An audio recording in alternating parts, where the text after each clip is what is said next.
j'espère que vous allez bien. Dans ce tutoriel, nous allons voir comment utiliser la plateforme SecureMore pour tracer et suivre au quotidien notre véhicule.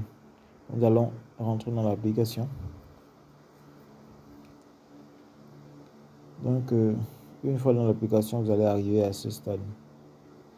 Donc, actuellement, au niveau, nous voyons l'icône. Donc, ici, nous avons un panneau rectangulaire qui nous montre le statut du véhicule. Actuellement, le véhicule est bien connecté. Et il y a 3h09 que le véhicule est garé.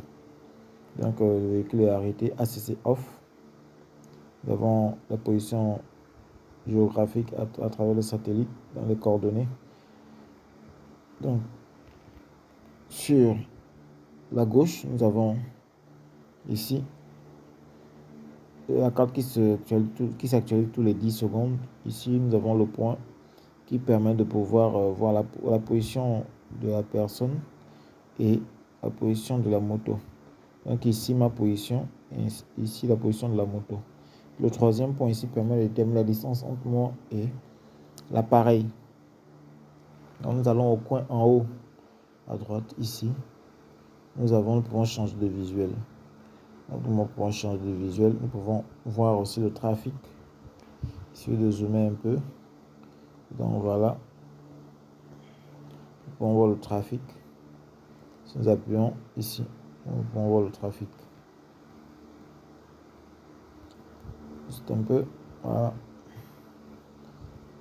Et le troisième point ici, nous pouvons voir l'environnement où se trouve le véhicule. Donc voilà, nous pouvons voir où se trouve notre appareil. Dans cet endroit où se trouve notre appareil. On va sortir de là. Ensuite, nous allons venir dans Instructions. Là où il y a le drapeau jaune. Dans les instructions, si nous voulons couper le moteur, nous venons dans Contrôle Commande. Nous allons couper le moteur, nous allons mettre notre mot de passe. Si c'est 1, 2, 3, 4, 5, 6, nous lançons la commande 5 et ça va couper le moteur. Et si nous voulons restaurer le moteur pour que l'appareil redémarre, nous allons mettre Restore de Fuel. Restore de Fuel, nous allons faire la même chose, rentrer le mot de passe et ensuite envoyer. C'est la seule chose que vous avez utilisée ici. Ensuite, nous allons venir dans Navigateur. Navigateur, nous avons différents types de cartes. Dans Navigateur, nous pouvons venir dans Google Maps pour par exemple suivre le véhicule, aller où se trouve le véhicule. Ensuite, nous avons la clôture.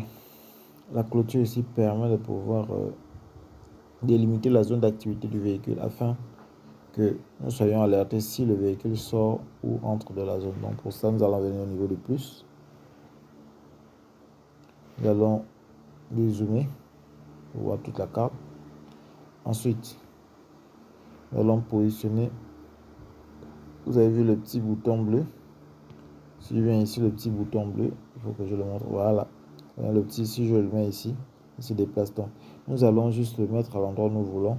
Et ensuite, nous allons agrandir le point afin de déterminer la zone dans laquelle nous voulons que le véhicule puisse, bien notre appareil puisse circuler.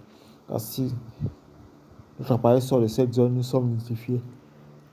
Si nous mettons en route et si nous mettons entrée, c'est uniquement, vous savez, au compte uniquement lorsque le véhicule rentre dans la zone ou si vous voulez les deux.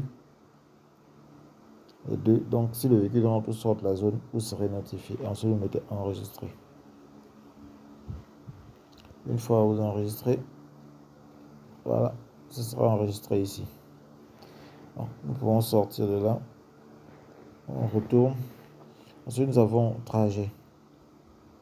Trajet ici permet de déterminer le parcours ou l'historique du véhicule au quotidien. Donc, si c'était avant-hier, hier, aujourd'hui, par exemple, disons avant-hier, avant-hier. Donc, nous pouvons voir le parcours du véhicule. Sinon, nous pouvons voir le déplacement du véhicule. Donc, chaque point d'arrêt. On va faire demi-tour. Ensuite, vous pouvez également personnaliser, c'est-à-dire choisir la date, déterminer une date à laquelle vous voulez voir le véhicule, le déplacement du véhicule annulé. Ensuite, nous avons les détails. Les détails où nous allons mettre le nom de l'appareil, juste en haut. Nous pouvons mettre le nom de l'appareil, nous pouvons mettre le numéro de recharge. Nous pouvons changer aussi d'icône. Ensuite, fortifier. Fortifier ici, si on l'active, c'est pour pouvoir activer les notifications. Donc à chaque événement, nous allons recevoir une notification. Désarmer, c'est le contraire. Donc il va désactiver toutes les notifications pour que vous ne soyez pas dérangés. Le kilométrage. Le kilométrage ici, ça permet de numérer, en fait de compter tous les kilométrages parcourus par le véhicule par jour. Donc ici nous avons par exemple la journée du 4 avril, 4 juillet. Ici le véhicule a parcouru 48 km, encore la moto. L'appareil a parcouru 48 km. Donc au fur et à mesure. À partir de là, vous pouvez estimer même la consommation de carburant. Donc ici, nous avons alarme. Alarme ici, c'est là où se passent tous les événements. Si la moto a été démarrée, l'appareil va détecter les vibrations. Ça envoie une notification. Ici, c'est coupé au fur et à mesure. Et ici, nous avons le compte personnel. Le compte personnel, vous pouvez changer votre mot de passe ou encore vous pouvez sortir de l'application.